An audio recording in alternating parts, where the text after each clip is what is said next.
नमस्कार, करेन्ट न्यूजमा स्वागत छ। म केशव शर्मा। कोरोना संक्रमणका कारण हुने मृत्युदर कम भएको भए पनि करिब 9 महिनाको अवधिमा 215 देशमा फैलिसकेको र हालसम्म 9 लाखभन्दा बढी मानिसको मृत्यु भइसकेकोले आवश्यक सजगता अपनाउनुपर्ने जनस्वास्थ्यविदहरूको धारणा छ।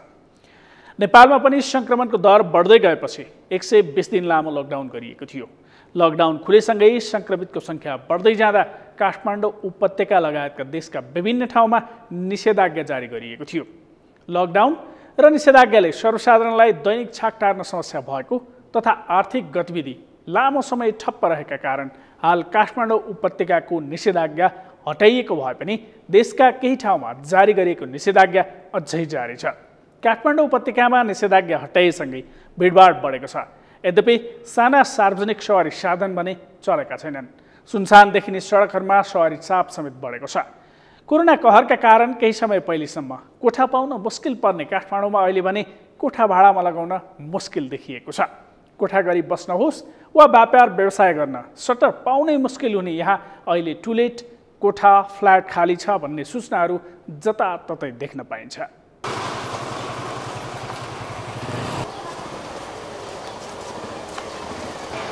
कोरोना संक्रमणका कारण 4 महिना लामो लकडाउन र त्यसपछिको निषेधाज्ञाले उपत्यकामा घरहरू खाली भएका हुन्। कोरोनाले व्यापार व्यवसाय धराशायी बन्न थालेपछि सटरहरू खाली हुन थालेका छन् भने अध्ययनका लागि उपत्यका आएका विद्यार्थी एवं अन्य कामले यहाँ रहेका नागरिकहरू गाउँ फर्किएपछि अहिले कोठा र फ्ल्याटहरू खाली भएका हुन्।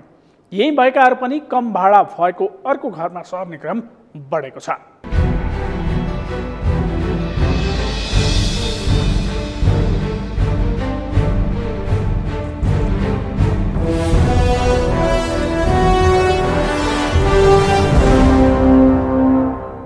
काठमाडौँभरि नै समस्या त उस्तै छ, तर त्योभन्दा पनि अनामनगर क्षेत्रमा चाहिँ जताततै सटरहरू, फ्ल्याटहरू खाली अवस्था छ।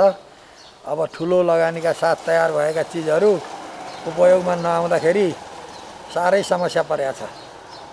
अब यो कहिले समाधान हुन्छ? जहिले काठमाडौँमा कोरोना नियन्त्रण भएर अनिखेर काठमाडौँ बाहिरका मानिसहरूको आवत जावत सहज भएपछि मात्रै यसको समस्या समाधान हुन्छ। तर त्यो हुन कहिले लाग्छ अब भन्न सकिने अवस्था रहेन। कहिले काठमाडौँको अवस्था सहज हुन्छ अथवा देशकै अवस्था सहज हुन्छ र मान्छेले चाहिँ सहज रूपमा बन्द व्यापार गर्न पाउँछन्। यसको समाधान चाहिँ खालि लकडाउन र निषेधाज्ञा मात्रै होइन। हामीले यो कोरोनासँग जुझ्दै र अगाडि बढ्दै हिँड्ने प्रयत्न गर्न सक्नुपर्छ। अब त्यसको लागि चाहिँ नि सरकारले स्पष्ट नीति तयार पार्नुपर्छ र सुरक्षाका मापदण्डहरूको उपयोग गर्दै बन्द व्यापारहरू सहज रूपमा अगाडि बढ्नुपर्छ।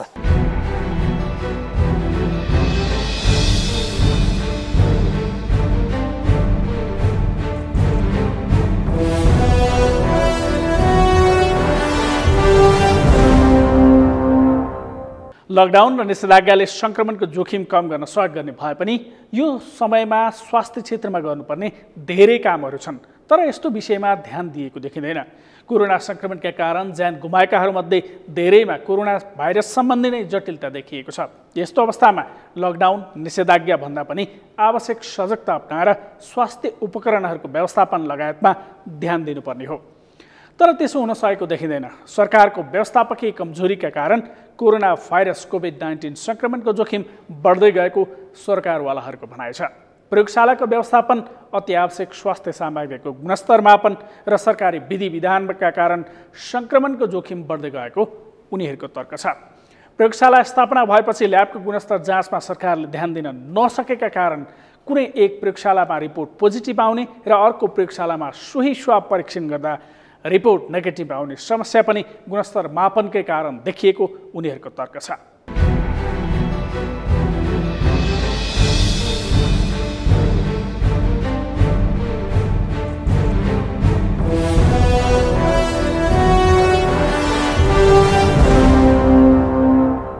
अहिले ल्याब मुलुकभरिको ल्याबहरू सेटअप भएको छ। त्यो सेटअप भएको ल्याबहरूको क्वालिटीको भ्यालिडेसन गर्ने कुनै पनि निकाय छैन। त्यहाँ तत्त निकायमा हामीले सेटअप गऱ्यौँ र सेटअप गरेपछि त्यसले राम्रो फङ्सनिङ गरेछ कि नै भनेर राज्यको निकाय पुगेको मलाई लागेको छैन। किन भन्दा कुनै ठाउँमा त क्वालिफाइड जनशक्तिले काम नगरेको भन्ने हामीलाई सुन्नमा आएछ र यो सबै नेपाल सरकारको स्वास्थ्य मन्त्रालय अन्तर्गतको कुनै निकायले महिनामा एकचोटि अथवा दुईचोटि पुगेर त्यसको भ्यालिडेट गर्नुपर्छ भन्ने कुरा हामी एज अ विज्ञको रूपमा हामीले सुझाव पटक पटक विभिन्न ठाउँमा सुझाव दिएको, यो ठाउँमा पनि मैले हजुरहरूलाई अनुरोध गरेर यो भोलिको दिनदेखि नै सुरु होस् भन्ने मलाई पनि मेरो पनि इन्ट्रेस्ट छ। किनभने हजुरहरूले सुन्नुभएको छ कहिले एउटै रिपोर्ट कहिले पोजिटिभ आउँछ। हिजो पनि एउटा अनलाइन मिडियाले लेखेको थियो बुटोलको एउटा ल्याबमा पोजिटिभ आयो एउटा नेगेटिभ आयो भनेर। त्यो आउँछ, साइन्टिफिकली पनि आउँछ त्यो, तर त्यो आएको नेगेटिभ नै हो पोजिटिभ नै हो भन्ने कुरा भ्यालिडेट गर्नुपर्छ कि नै।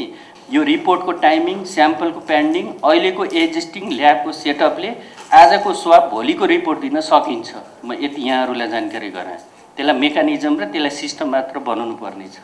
एउटा अनुरोध गरेँ मैले, यो ढुक्क हुनु होला, सकिन्छ यो अहिलेको एक्जिस्टिङ ल्याबको सेटअपले। अहिले राज्यको निकायमा सबभन्दा तल भनेको हामीले बुझेको हाम्रो ल्याबोरेटरी साइन्समा ल्याब एसिस्टेन्ट 18 महिनाको, त्यसपछि 3 वर्षको ल्याब टेक्निसियन, ब्याचलर 4 इयर्सको, मास्टर्स 3 इयर्सको, पिएचडी गरेका एक्सपर्टहरू हुनुहुन्छ र मोलिकुलर र यो पिसिआर लेभलमा भनेको मास्टर्स र त्योभन्दा माथिको विज्ञले गरेको रिपोर्टलाई भ्यालिड मान्नुपर्छ। त्यसरी गर्ने स्थिति रहेको र अहिले तल अनक्वालिफाइडले पनि टेस्टिङ गरेको हुनाले समस्या आएको भन्ने सुन्नमा आएको छ। अब यसलाई पनि सुधार्नुपर्छ। पैसा पनि छ, बुद्धि पनि छ, तर काम हुँदैन। किन हुँदैन यो अलिक बुझाएको छैन। त्यही भएर म त के भन्छ नेपालमा पैसा र बुद्धिको चाहिँ कमी छैन, अरू बाँकी सबै कम छ। यो दुईवटा चाहिँ कम हुँदैन। पैसा पनि छ, बुद्धि पनि छ, तर काम हुँदैन। यो पनि मैले रिपोर्टिङ गरेँ, अहिलेसम्म भएको छैन। र अहिलेसम्म नेपालमा कुन स्तरको ग्लोभ्स भन्दा अर्काले छाप लगाइदिएको पत्याउने र अन्तबाट आएको चाहिँ के भएको छैन। मानिस तपाईँले 1000वटा पिपी मगाउनु भयो भने सुरुका माथि 5वटामा छाप लगाएको हुन्छ, तल हुँदैन। भन्सारमा नि माथिकै 2टा खोलेर हेर्ने त होइन। त्यो हिसाब किताब त्यो चाहिँ किन ढाक्नु तपाईँहरूले? त्यस कारणले हामी कुन स्तरको यो मार्क्स लगाइरहेको छौँ यो थाहा छैन कि हामीलाई। जान्न सबै जान्ने, फेरि हामी कण्ठ छ यस्तो चाहियो उस्तो चाहियो भन्ने, तर जाँच्ने मेसिन नल्याउने। पहिला चाहिँ यो इन्डियामा गर्दो रहेछ, इन्डियामा रहेछ 1-2वटा ल्याब। अहिले यातायातको कारणले रोकियो भने एउटा एक्सक्युज त्यो हो। त्यसो हो भने अब अनि हामी उद्योगपतिहरूसँग बस्यौँ, उद्योग वाणिज्य महासङ्घलाई पनि बोलाएर ल तपाईँहरूले पनि यो गुणस्तरमा सहयोग गर्नु पऱ्यो, तपाईँहरूले आफूलाई पनि मेन्टेन गर्नलाई मन्त्रालयले सहयोग गर्नु पऱ्यो भन्दा त्यो यस्तै हो भयो। त्यो 2-3 महिना भइसक्यो, त्यतिकै त्यो अलपत्रै छ भन्छु म चाहिँ। हामीलाई चाहिँ बिना लाइसेन्स तपाईँहरूले दर्ता गर्नु पऱ्यो, यस्तो अभर पऱ्यो भन्ने एकातिर आवाज आउने, अर्कोतिर सरकारले जाहेर नखोल्ने र अनि माग्ने भोलिन्टियर। यो पनि अलि समितिले यो प्रश्न पारिदिनु पऱ्यो। यो अलि कस्तो भने यस्तो दुःखको बेलामा छन् नि साथीहरू, आउँछन् नि भोलिन्टियर भनेर बुरु उचाल्यो। सरी टु वर्डमा माइन्ड नगर्नु होला, उचाल्यो। जागिर खोलेको छैन, खोल्दाखेरि अस्थायी खोल्ने, अनि त्यो पनि 3 महिना लाग्यो। त्यो पनि कोभिडको बेलामा हेर्नुहोस्। अनि इन्सुरेन्स छैन त्यसलाई भनेको, स्थायी सरको सुविधा छैन भनेपछि यो कसले हेरिदिने? अहिले मान्छे डाक्टर कम छैन भन्छु म, नर्स पनि कम छैन, स्वास्थ्यकर्मी कम छैन। अब उहाँहरूको 2जना यहीँ हुनुहुन्छ, उहाँहरूको 1-1 लाख दर्ता छ। हामीहरूकोमा 27,000 दर्ता पुगिसक्यो। ल 27,000मा तपाईँले 40% बाहिर छन् अथवा कोही मान्छे खसे भने पनि तपाईँसँग 15-16 हजार डाक्टर त यहाँ त अहिले तयार छ नि त हो। यसो हुनाले यो चिज चाहिँ के मिलेन भने हामी जागिर पनि नखोल्ने। अब म एउटा उदाहरण दिन्छु। 22-23 सालमा भएको दरबन्दी र बिल्डिङ कोशी अञ्चल अस्पतालमा छ। तपाईँ एउटा ओछ्यान नथप्ने, एउटा दरबन्दी नथप्ने, एउटा बिल्डिङ नथप्ने, अनि सरकारले गर भन्ने यो तरिका मिलेन कि। हामीले हाम्रो संयन्त्रको क्षमता अनुसारको, मतलब निष्कर्षमा चाहिँ हामीले हाम्रो संयन्त्रको क्षमता अनुसारको वर्गीकरण गरेर एउटा सेवा तोकौँ। अर्को चाहिँ प्राइभेटहरूको इन्भल्भमेन्ट। 2 खाले प्राइभेट बुझ्नु पऱ्यो। म चाहिँ मेडिकल कलेजलाई सरकारी नै मान्छु, किनभने ठुलो संरचना छ, नियम कानुन छ, विधि विधान छ। प्राइभेट हस्पिटलभन्दा सानातिना, त्योभन्दा मेडिकल कलेज स्थापित संस्था भएको हुनाले त्यसले चाहिँ वास्तवमा सरकारी सरकै मान्यता पाउनुपर्छ भन्छु म चाहिँ। त्यसको भोल्युमलाई हेरेर, त्यसले कभर गर्ने र त्यसको विशेषज्ञलाई हेरेर चाहिँ। बाँकी रहे भनौँ न 100-200 बेडका हस्पिटल छन्, त्यस कारणले टोटल जोड्दाखेरि 60-70% उहाँहरूको कन्ट्रिब्युसन छ। अनि इन्भल्भमेन्ट गर्ने बेलामा अलिकति तलमाथि भयो कि भन्ने साथीहरूको गुनासो भएको हुनाले यति मिलाइयो भने मलाई लाग्छ जे भइरहेछ ठिकै छ। अब जोखिम भत्ताको कुरा गर्नु पर्दाखेरि इभन हामी वीर हस्पिटलको हाम्रो फ्रन्ट लाइनहरू हामी त व्यवस्थापनमा भयौँ, इभन हाम्रो फ्रन्ट लाइनमा काम गर्ने नर्सेस पारामेडिक्स कसैले पनि पाउनु भएको छैन अहिलेसम्म। किन त भन्दाखेरि एकदमै थोरै बजेट पठाइयो अरे, जम्मा 50 लाख कति बजेट पठाइयो अरे है। अब मैले डाइरेक्टरसँग बुझ्दा भरे दिउँसो पनि यो क्वेसन हाम्रो डाइरेक्टरै आउनुहुन्छ, यहाँहरूले फेरि उहाँलाई राख्नुभयो भने उहाँ चाहिँ व्यवस्थापकको हिसाबले अझ रिलायबल आन्सर उहाँले दिनु होला। तर मैले सुने अनुसारले चाहिँ अब यो सबै कर्मचारीलाई चाहिँ त्यो बाँड्नै पुग्दैन। एक दोस्रो कुरा त्यही सामानबाट चाहिँ अहिले यो सबै यो पिपिईको सरसामानहरू किनिएको, किनभने अस्पतालको आम्दानी एकदमै अहिले बिरामी नभएको कारणले गर्दाखेरि आम्दानी घटेको अवस्था। अब वीर हस्पिटल चाहिँ कस्तो छ भन्दा न्याम्समा आइसकेपछि न्याम्सका कर्मचारी र नेपाल सरकारका कर्मचारीहरू छन्। अब न्याम्सका कर्मचारीहरूलाई चाहिँ वीर अस्पतालले आफै कमाएर त्यही पैसाले चाहिँ तलब भत्ता खुवाउनु पर्ने। अब अहिले हामीले भन्यो भनेदेखि जोखिम भत्ताको कुरा कता हो कता, इभन हामीले साउन महिनाको तलब पनि अहिलेसम्म पाएको छैनौँ, किनभने अस्पतालको इन्कम नभएको कारणले भनेर भन्नुहुन्छ।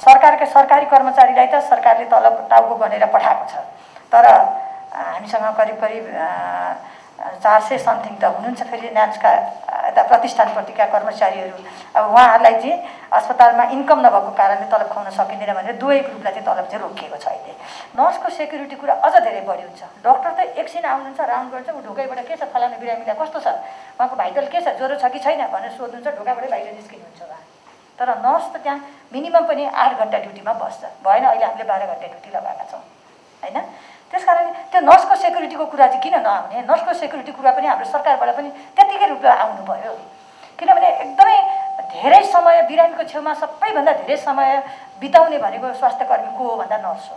अब यो जनशक्तिको अभाव, अब यदि यही प्रकारले हाम्रो पिपिईको व्यवस्था राम्रो नहुने, स्टाफलाई मोटिभेसनको कुरा नहुने भनेदेखि जनशक्तिको अभाव डेफिनेटली सबैतिर नै हुन्छ, किनभने सङ्क्रमित भएको भइ छ स्वास्थ्यकर्मीहरू।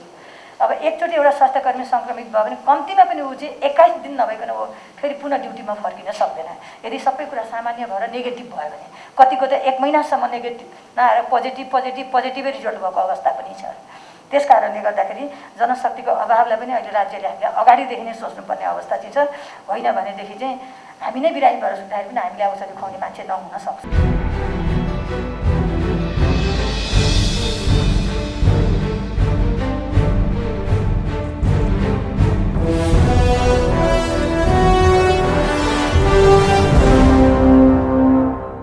कोरोना महामारी सुरु भएको लामो समय बितिसक्दा पनि नेपाल सरकारले आवश्यक स्वास्थ्य सामग्रीको गुणस्तर मापनका लागि कुनै संयन्त्र बनाउन नसकेकै हो। पिपिईको उचित व्यवस्थापन, गुणस्तरीय स्वास्थ्य सामग्रीको व्यवस्थापन र चिकित्सक तथा स्वास्थ्यकर्मीहरूलाई उत्प्रेरणा जगाउन आवश्यक छ। करेन्ट न्युजमा अन्य प्रसङ्ग बाँकी नै छन्, एकैछिन विश्राम।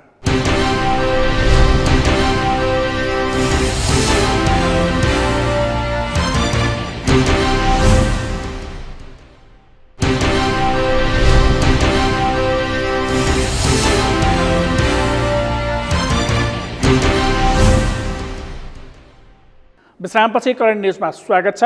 कोरोना संक्रमण नियन्त्रणका लागि भएका प्रयासहरू प्रभावकारी हुन नसकेको आरोप लागिरहेका समयमा काठमाडौँ उपत्यकामा सांसदहरूले सभामुखलाई भेटेर कोरोना नियन्त्रणका लागि भए गरेका कामको अनुगमन गर्न संसदीय समिति गठनको माग गरेका छन्। विश्वव्यापी महामारीका रूपमा फैलिएको कोरोनाका कारण उपत्यका लगायत देशभरिको जनजीवन प्रभावित बनेको भन्दै सांसदहरूले सभामुखलाई भेटेर छुट्टै संसदीय समिति गठनको माग गरेका हुन्। अहिलेको अवस्थामा संसदमा रहेका समितिहरूले छुट्टा छुट्टै बैठक बसेर आवश्यक निर्णयहरू भए पनि प्रभावकारी नदेखिएकाले छुट्टै समिति गठनको माग गरेको उनीहरूले बताएका छन्।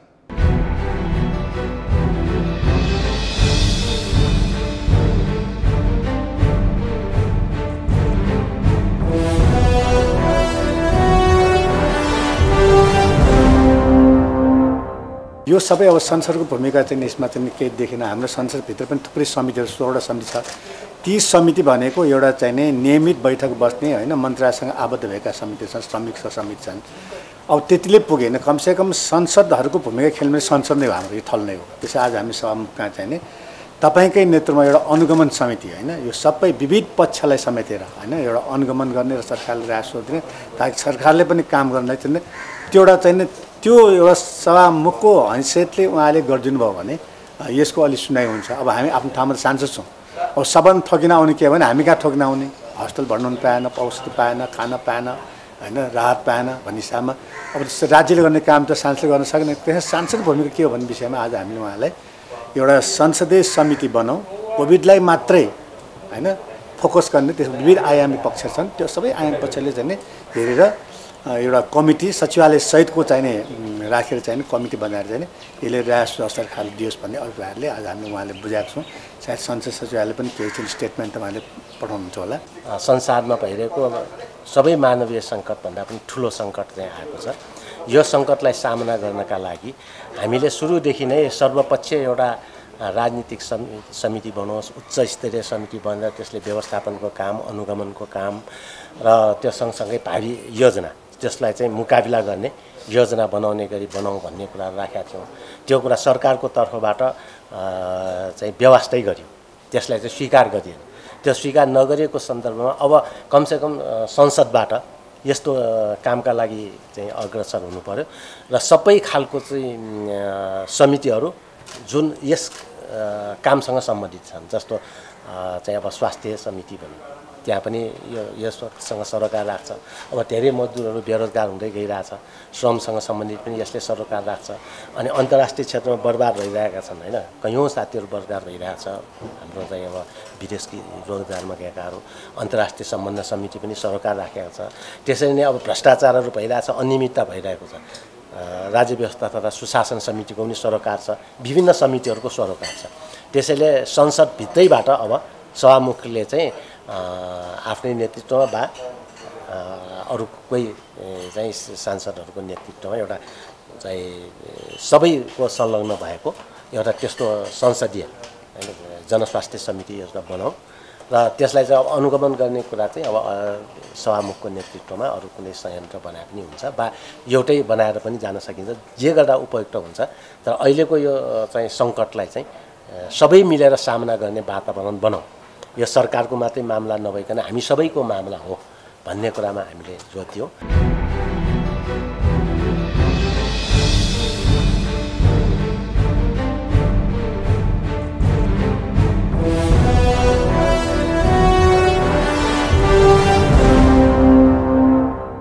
कोरोना संक्रमणको दर बढ्दै जाँदा परीक्षणको दायरा बढाउने भनिएको भए पनि अपेक्षित रूपमा परीक्षण बढ्न सकेको छैन।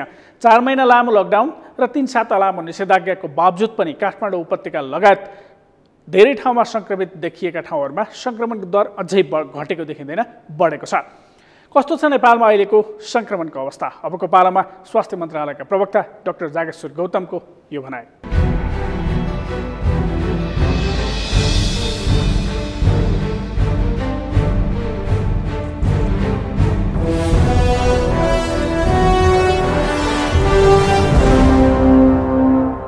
आज देशभरि जम्मा सक्रिय संक्रमितहरूको संख्या 14,925, संस्थागत आइसोलेसनमा रहनुभएका व्यक्तिको संख्या 8,291। प्रदेश अनुसार प्रदेश 1 मा 419, प्रदेश 2 मा 401, बागमती प्रदेशमा 4,810, गण्डकी प्रदेशमा 762, प्रदेश 5 मा 1,102, कर्णाली प्रदेशमा 253, सुदूरपश्चिम प्रदेशमा 544 जना हुनुहुन्छ। होम आइसोलेसनमा रहनुभएका व्यक्तिहरूको संख्या प्रदेश 1 मा 937, प्रदेश 2 मा 2,145, बागमती प्रदेशमा 2,501, गण्डकी प्रदेशमा 100, प्रदेश 5 मा 678, कर्णाली प्रदेशमा 90 जना र सुदूरपश्चिम प्रदेशमा 183 जना गरी जम्मा 6,634 जना हुनुहुन्छ। नेपालमा आजको पीसीआर 10,701 गरी जम्मा 8,21,186 परीक्षण भएको छ। गत 24 घण्टामा संक्रमितको संख्या 1454 रहेको छ। क्वारेन्टाइनमा रहनुभएका व्यक्तिहरूको संख्या 6,078 छ।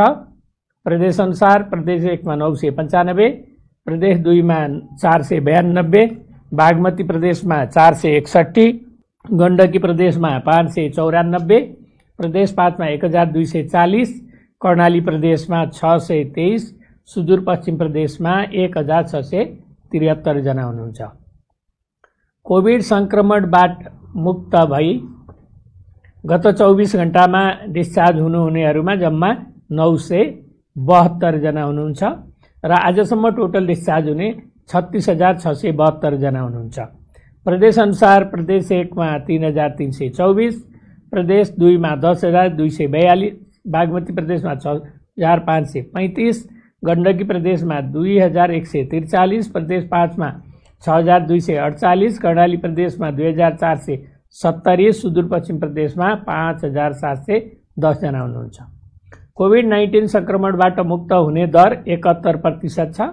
आइसियुमा रहनुभएका उपचाररत रहनुभएका बिरामीहरूको सङ्ख्या भन्छु। प्रदेश अनुसार प्रदेश 1 मा 5 जना, प्रदेश 2 मा 24 जना, बागमती प्रदेशमा 107 जना, गण्डकी प्रदेशमा 5 जना, प्रदेश 5 मा 22 जना, कर्णाली प्रदेशमा 6 जना र सुदूरपश्चिम प्रदेशमा 1 जना गरी जम्मा 170 जना बिरामी आइसियुमा हुनुहुन्छ।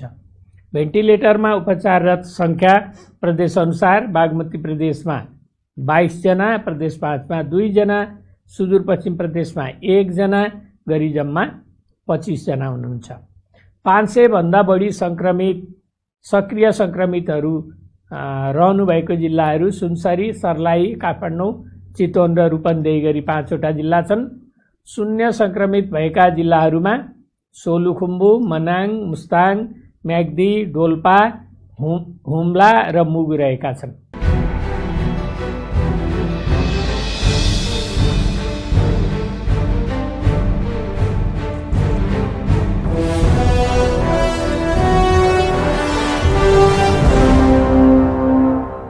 कोरोना संक्रमित बढ्दै गएको भए पनि अन्य दीर्घरोग नभएका मानिसहरूलाई खासै स्वास्थ्य समस्या देखिएको छैन। तर स्वास्थ्य समस्या नदेखेका मानिसहरूबाटै दीर्घरोगीहरूसम्म संक्रमण फैलन सक्ने जोखिम हुने भएकाले सजगता अपनाउनु पर्ने चिकित्सकहरूको भनाइ छ। यता कोरोना संक्रमणको सङ्कटमा विद्यार्थीहरूको पठन पाठनलाई सुचारू राख्न सरकारले विद्यार्थी सिकाइ सहजीकरण निर्देशिका 2077 जारी गरेको छ। सो निर्देशिका अनुसार असोज 1 देखि विद्यार्थी भर्ना कार्यक्रम सुरु गरेर स्कुलको कक्षा कोठामा गरिने अध्यापनको विकल्पमा प्रविधिका साधन प्रयोग गरेर पठन पाठनलाई अघि बढाउने तयारी गरिएको छ। यता सत्तारूढ नेपाल कम्युनिस्ट पार्टीको विवाद र विश्वव्यापी स्वास्थ्य महामारीको रूपमा फैलिएको कोरोना संक्रमण उस्तै देखिएको थियो। कोरोना संक्रमण पत्ता लाग्यो तर समाधानको ठोस उपाय पत्ता लगाउन सकिएको छैन। खोपमा सफलता हात लाग्ला जस्तो देखिन्छ तर सफलता मिलेको छैन। खोपमा सफलता नमिले पनि नेकपाको विवाद समाधानमा भने सफलता हात लागेको छ। लामो समयपछि नेकपा स्थायी कमिटी बैठक बसेको छ जसले नेकपाका नेताहरूबीचको तिक्तता मेटेको छ। सत्तारूढ दलभित्रको विवाद समाधानले कोरोना भाइरसले नागरिकको जनजीवन प्रभावित बने जस्तै नेकपा विवादमा सरकार अल्झिँदा नागरिकको दैनिकी प्रभावित बनेको थियो। अब कोरोना नियन्त्रणमा मात्रै होइन अन्य धेरै काममा सरकारले गति लिनेछ भन्ने आशा राख्ने ठाउँ मिलेको छ।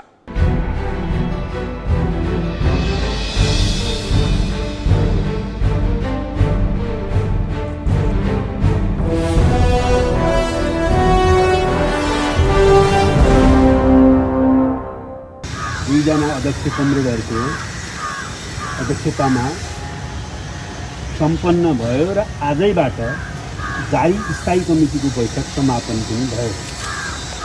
यो बैठकमा स्थायी कमिटीको पहिलाको बैठकमा प्रस्तुत गरेका कार्यसूचीहरूलाई सम्बोधन गर्ने गरी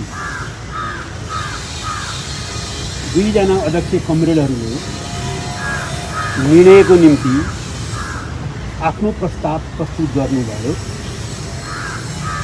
जुन प्रस्ताव हिजो नै सबै स्थायी कमिटीका सदस्यहरूलाई अध्ययनका निम्ति वितरण गरिएको थियो। त्यो प्रस्तावमा आज 13 जना स्थायी कमिटीका सदस्य कमरेडहरूले छलफलका क्रममा आफ्नो विचार राख्नुभयो। Comrade Raghu Pant, comrade Leelamani Pokharel, comrade Bhim Acharya, comrade Madhav Nepal, comrade Ashtalaxmi Shakya, comrade Yubaraj Gyawali, comrade Dev Gurung, comrade Ghanashyam Bhusal, comrade Matrika Yadav, comrade Bhim Rawal, comrade Amrit Bohara, comrade Jananath Khanal र म आफै नारायण राई श्रेष्ठ। बैठकमा स्थायी कमिटीका सदस्यहरूले आफ्नो विचार राखिसकेपछि, सुझावहरू राखिसकेपछि अध्यक्ष कमरेड प्रचण्डले ती सुझावहरूका सन्दर्भमा आफ्नो धारणा प्रस्तुत गर्नुभयो र त्यस पछाडि हिजो स्थायी कमिटीका सदस्य कमरेडहरूले लिखित लिखित रूपमा पठाउनुभएका केही सुझावहरू आज बैठकमा छलफलका क्रममा व्यक्त भएका विचारमा अन्तर्निहित सुझावहरूलाई समेत प्रस्तावमा समावेश गर्ने गरी आजको बैठकले यो प्रस्तावलाई पारित गरेको छ। बैठकले पारित गरेको प्रस्तावमा मूल कुराहरू यस्ता रहेका छन्। पार्टी एकताको ऐतिहासिक महत्त्वलाई आत्मसात गर्दै पार्टी एकताको रक्षा गर्ने र पार्टीलाई अझ बढी सुदृढ गरेर अगाडि बढाउने सङ्कल्प बैठकले यो प्रस्तावमा गरेको छ। दोस्रो, पार्टीलाई विधि र पद्धतिमा संस्थागत ढङ्गले सञ्चालन गर्ने काममा भएका कमी कमजोरीलाई सच्याउने र अबका दिनमा पार्टीलाई विधि र पद्धतिमा सञ्चालन गर्ने कुरामा दृढतापूर्वक अगाडि बढ्ने निर्णय पनि गरेको छ र गतकालमा भएका निर्णयहरूलाई कार्यान्वयनमा लैजाने दृढता पनि अहिलेको निर्णयले गरेको छ। त्यसै गरी अध्यक्षहरूको कार्यविभाजनको हकमा पार्टी अध्यक्ष एवं सम्माननीय प्रधानमन्त्री कमरेड केपी शर्मा ओलीले सरकारमा केन्द्रित भएर अगाडि बढ्ने र सरकारको सञ्चालन प्रभावकारी ढङ्गले अगाडि बढाएर त्यसलाई सफल पार्ने कार्यको नेतृत्व गर्ने र अध्यक्ष कमरेड प्रचण्डले कार्यकारी अधिकारसहित पार्टी कामको नेतृत्व गर्नुहुने पनि कार्यविभाजन भएको छ। त्यसै गरी सरकार पार्टीको मार्गनिर्देशनमा सञ्चालन हुने दैनिक काममा पार्टीले हस्तक्षेप नगर्ने तर आधारभूत महत्त्वका नीति र राष्ट्रिय महत्त्वका निर्णयहरू लिनुपर्दा पार्टीको मार्गनिर्देशनलाई केन्द्रमा राखेर ध्यान दिएर सरकारले निर्णय गर्नुपर्ने निष्कर्ष पनि आजको बैठकले निकालेको छ। त्यसो गर्दा राष्ट्रिय महत्त्वका निर्णयहरूको हकमा सचिवालयको परामर्श र दुई अध्यक्षहरूको सचिवालयको सुझाव र दुई अध्यक्षहरूको परामर्श र सहमतिको आधारमा गर्ने पनि निर्णय गरिएको छ।